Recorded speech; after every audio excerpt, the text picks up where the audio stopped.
নমস্কার, আশা করি সবাই ভালো আছেন। তো আজ আমরা বায়োলজি থেকে একটি টপিক আলোক সংশ্লেষণ বা ফটোসিনথেসিস সম্পর্কে ডিসকাস করব।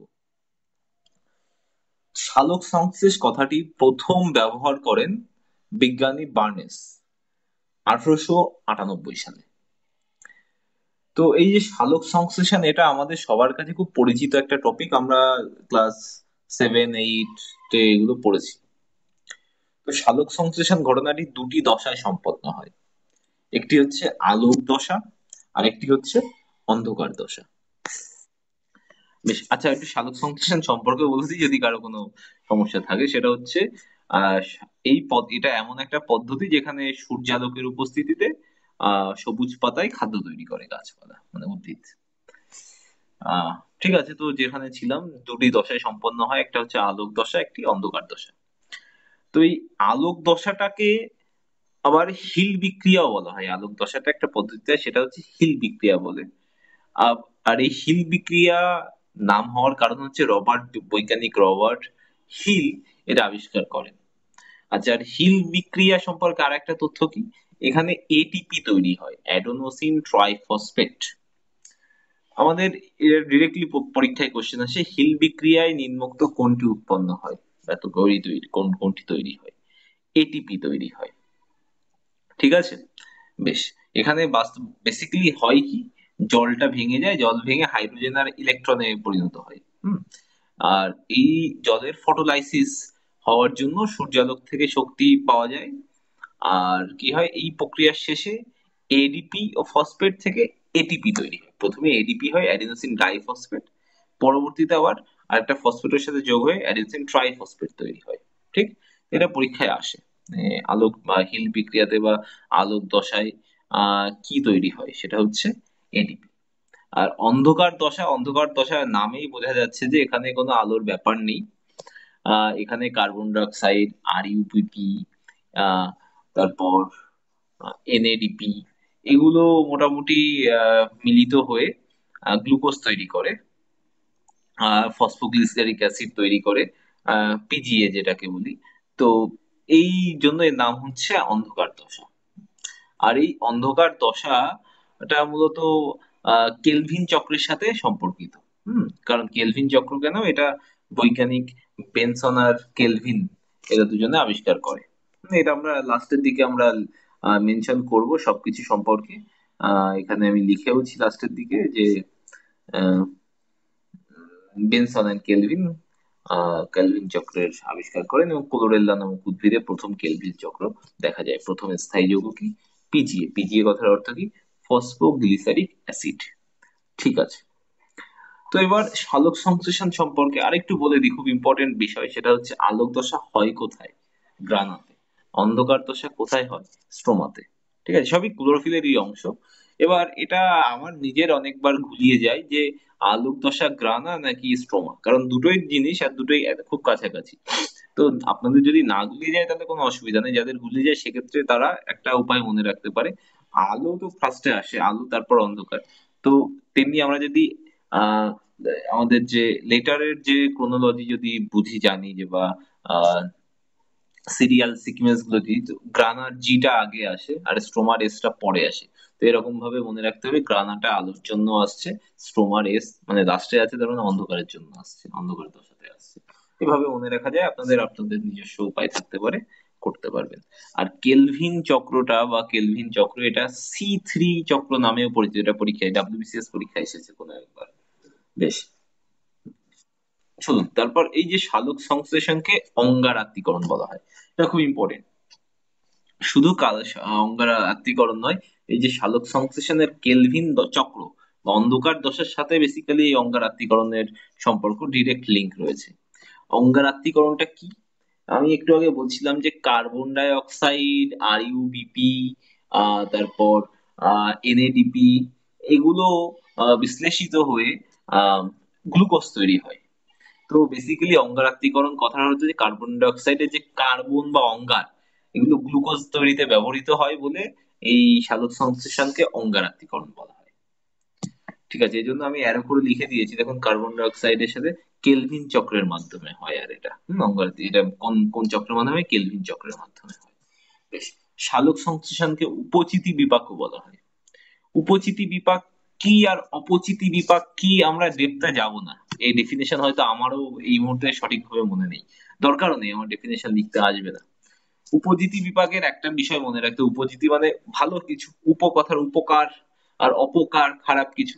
তা যখন মানুষের ওজন বাড়বে, মানে কোনো কিছু যদি ওজন একটু বেড়ে যায়, তো সেটা তো ভালো। ওজন কমে গেলে বরং খারাপ, ভারী রোগ হয়েছে এরকম ভাবতে হয়। যাকে জীবের শুষ্ক ওজন বৃদ্ধি পায়, তো এটা উপচিতি বিপাক। আর শুষ্ক ওজন হ্রাস হ্রাস যদি হতো তাহলে সেটা অপচিতি বিপাক হতো, এভাবেই মনে রাখতে হবে। আচ্ছা, এবারে কতগুলো পয়েন্ট অ্যাজ ইট ইজ বলে দেওয়া হচ্ছে, সেগুলো অ্যাজ ইট ইজ পরীক্ষায় আসে, অ্যাজ ইট ইজ এখান থেকে বোঝার খুব একটা কিছু নেই, এগুলো মুখস্থ করতে হবে। কি, সালোক সংশ্লেষণের স্থান কোথায়? মেসোফিল কলা, অ্যাজ ইট ইজ লার্ন করতে হবে। সালোক সংশ্লেষণকারী মূল, গুলঞ্চ, অর্কিডের প্রতিটা বইতে পাওয়া যাবে, কিন্তু আমাকে এগুলো এইভাবে পড়তে হবে। বইতে যখন দেখবো সালোক সংশ্লেষ 3 পেজ, 2.5 পেজ, 3.5 পেজ এরকম জিনিস রয়েছে, আমি সবকিছু পড়বো না। আমি পড়বো হচ্ছে এই টপিক গুলো, জিস্ট গুলো। আপনারা নিজেদের মতো নোটস করে নিতে পারেন অথবা এখান থেকে কপি করে নিতে পারেন, যা ইচ্ছা। বেশ, তো সালোক সংশ্লেষকারী মূল কি, গুলঞ্চ, অর্কিড। সালোক সংশ্লেষণকারী কাণ্ড কি, ক্যাকটাস আছে, পুঁই আছে, ফণিমনসা আছে, আরো একটা দুটো পাওয়া যাবে। তো পরীক্ষায় এর মধ্যে কমন জিনিসে দিয়ে দেবে। সালোক সংশ্লেষণকারী রঞ্জক কি, ক্লোরোপ্লাস্ট, সবার কাছে জানা। সালোক সংশ্লেষণের একক, এটা একটা একটু অজানা থাকতে পারে, তো এটা হচ্ছে কোয়ান্টজুম। কোয়ান্টোজুম, এটাও ইম্পর্টেন্ট, পরীক্ষায় আসতে দেখা গেছে। আচ্ছা, সালোক সংশ্লেষণে অক্ষম উদ্ভিদ, বহুবার পরীক্ষায় এসেছে, কমন কোশ্চেন। স্বর্ণলতা, মনোট্রপা। সালোক সংশ্লেষণে সক্ষম প্রাণী, যে উদ্ভিদ মানে যে গাছপালা পারে না তাদের নাম বলে দেওয়া হলো স্বর্ণলতা, মনোট্রপা। আর যে প্রাণী আবার পারে, সালোক সংশ্লেষণ তো প্রাণী পারে না, ঠিক আছে, তো যে কিছু প্রাণী আবার পারে তার নাম কি, ইউগ্লিনা, ক্লাইসামিবা। আবার কিছু ব্যাকটেরিয়াও সালোক সংশ্লেষণ করতে পারে, যেমন কি রেডোসিউডোমোনাস, রোডোসিউডোমোনাস, রোডোস্পাইরিলাম। এগুলো, এই ব্যাকটেরিয়া গুলো সালোক সংশ্লেষণ করতে পারে। অ্যাজ ইট ইজ পরীক্ষায় আসে, নিম্নোক্ত কোন ব্যাকটেরিয়া সালোক সংশ্লেষণ করতে পারে, তো সেটি হয়ে যাবে রোডোসিউডোমোনাস। নিম্নোক্ত কোন প্রাণী সালোক সংশ্লেষণে সক্ষম, আনসার হয়ে যাবে ইউগ্লিনা। বেশ, আচ্ছা, এবার আমরা আরেকটু এই যে সালোক সংশ্লেষণ সম্পর্কে বিভিন্ন বিজ্ঞানের বিভিন্ন রকম আহ গবেষণা রয়েছে, এবং সেগুলো সম্পর্কে একটু জানবো। বিজ্ঞানী ব্ল্যাকম্যান 1905 সালে অন্ধকার দশার উপস্থিতি বর্ণনা করে। কোন কোন বইতে আলোক দশাও লেখা আছে, আলোক দশা, অন্ধকার দশা দুটোই, কিন্তু আমার মনে হয় এটা অন্ধকার দশায় উনি উপস্থিতি বর্ণনা করেন। আচ্ছা, তারপর কি, রুবেন এবং কামেন, স্যামুয়েল রুবেন এবং কামেন, এনারা বলে কি বা এনারা আবিষ্কার করে কি, যে সালোক সংশ্লেষণে যে অক্সিজেন বাইরে বের হচ্ছে বা তৈরি হচ্ছে, সেটা কোত্থেকে হচ্ছে, নাকি H2O, জল থেকে হচ্ছে। ঠিক আছে, আমরা নর্মালি হাইড্রোজেন মানে H2O থেকে অক্সিজেন এবং হাইড্রোজেনকে পৃথক করি ইলেকট্রোলাইসিসের মাধ্যমে, সেটা কেমিক্যালি করা যায়, কিন্তু সালোক সংশ্লেষণে কি আলাদা করে বাইরে বার করে দিচ্ছে। এবার স্যামুয়েল রুবেন ও কামেন এটা বলে যে জলই জলই হচ্ছে অক্সিজেনের উৎস সালোক সংশ্লেষণ প্রক্রিয়ায়। বেশ, এবার কি, বেনসন ও কেলভিন, একটু আগে আমি মেনশন করেছি, তারা কেলভিন চক্র প্রবর্তন করেন। আর এই কেলভিন চক্রটা প্রথম তারা আর কি দেখেন বা প্রথম আবিষ্কার করেন ক্লোরেল্লা নামক একটি উদ্ভিদে। তো এই ক্লোরেল্লা উদ্ভিদটার নামও অ্যাজ ইট ইজ খুব ইম্পর্টেন্ট হয়ে যায়, ইটসেলফ ইম্পর্টেন্ট থিং। আচ্ছা, আর এই কেলভিন চক্রে বা অন্ধকার দশায় উৎপন্ন, কেলভিন চক্রের সাথে অন্ধকার দশার আমি একটা লিংক আছে বলে দিয়েছি। তো এই অন্ধকার দশায় উৎপন্ন প্রথম স্থায়ী যৌগ হচ্ছে ফসফোগ্লিসারিক অ্যাসিড বা পিজিএ। ডাব্লিউবিসিএস এর জন্য ইম্পর্টেন্ট, বইতেও পাওয়া যাবে। শুধু ডাব্লিউবিসিএস না, সবকিছুর জন্য ইম্পর্টেন্ট। এবার হিল বিক্রিয়া আমরা পড়ছিলাম একটু আগে, যে রবার্ট হিলের নাম অনুসারে হয়েছে, আমি সেটা সম্পর্কে বলেও দিয়েছি। এখানে এটিপি উৎপন্ন হয়। হিল বিক্রিয়া জানি, হিল বিকারক কারা? দুটো হিল বিকারকের নাম দেওয়া হয়েছে এখানে, ফেরিক সায়ানাইড, ফেরিক অক্সালেট। আবার একটি প্রাকৃতিক হিল বিকারকের নামও দেওয়া হয়েছে NADP+। খুব ইম্পর্টেন্ট, এগুলো কিন্তু কমন নয়, পড়াশোনা ডেপথে গিয়ে না করলে এগুলো জানা যায় না, কিন্তু এগুলো পড়তে হবে। এবার একটা জিনিস আমি এখানে মেনশন করেছি, আমাদের সালোক সংশ্লেষণে পূর্তি বিন্দু কখন দেখা যায়। আগে আমাকে বুঝতে হবে ভাই পূর্তি বিন্দুটা কি, নামই তো ওখানে একটা হাস্যকর, পূর্তি বিন্দু, বা এটাকে ইংলিশে বলে কম্পেনসেশন পয়েন্ট।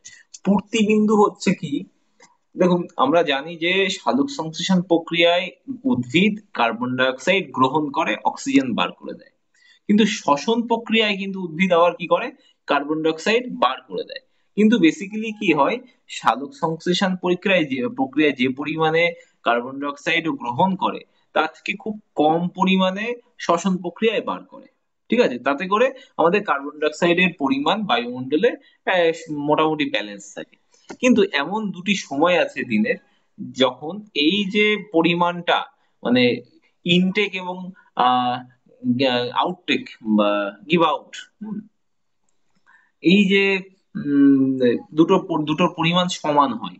মানে কার্বন ডাই অক্সাইড যে পরিমাণ গ্রহণ করছে ঠিক সেই পরিমাণ বাইরে বার করছে। এই যে পরিমাণটা যখন সমান হয় সেটাকে আমরা পূর্তি বিন্দু বলি। আর এটা কখন হয়, ভোরবেলা এবং গোধূলি। গোধূলি মানে কি জানেন আপনারা, সন্ধ্যা এবং রাতের, দিন এবং রাতের যে সংলগ্ন বা সন্ধিক্ষণ, সেটাকে গোধূলি বলি, সন্ধ্যার আগে বলা যেতে পারে। বেশ, তো এটা একটা ইম্পর্টেন্ট পার্ট এবং আনকমনও, পূর্তিবিন্দু পরীক্ষা আসার মতো।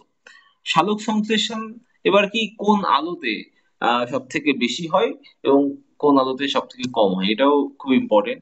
সালোক সংশ্লেষণ অনেকেই ভাবে হয়তো সাদা আলোতে হচ্ছে, কিন্তু সাদা আলো তো আরবিজি, রেড গ্রিন আর ব্লু, এই তিনটের কম্বিনেশন হচ্ছে সাদা আলো। আহ তো লাল আলোতে হচ্ছে সালোক সংশ্লেষণ সব থেকে সক্রিয়, এই প্রক্রিয়াটা সব থেকে সক্রিয় হয়। আহ আর সবুজ আলোতে সর্বাপেক্ষা কম সক্রিয়। দেখুন, একটি বইতে আমি বইয়ের নামও উল্লেখ করে দিচ্ছি, নিতিন সিংহানিয়ার যে ম্যাগ্রো হিলস এর পাবলিকেশনের বই আছে, সেখানে বেগুনি লেখা আছে। কিন্তু আবার 2011 সালের যখন ডব্লিউবিসিএস পরীক্ষায় এই কোশ্চেনটা আসে যে কোন আলোতে সালোক সংশ্লেষণ সর্বাপেক্ষা কম সক্রিয়, তো তখন অপশনে বেগুনি বলে কিছুই ছিল না, সবুজ ছিল। আবার ছায়া প্রকাশনী ডব্লিউবিসিএস চ্যালেঞ্জারে সবুজ ডিরেক্টলি অ্যাজ ইট ইজ দেওয়া আছে। তো আনসার আমরা সবুজ এবং বেগুনি দুটোই দুটোই নেব, অপশনে যেটা থাকবে সেটা আমাদের আনসার করে আসতে হবে, সবুজ বা বেগুনি। ঠিক আছে, বেশ। উম ক্লোরোফিলে ম্যাগনেসিয়াম ধাতুর উপস্থিতি লক্ষ্য, এটা খুব খুব ইম্পর্টেন্ট।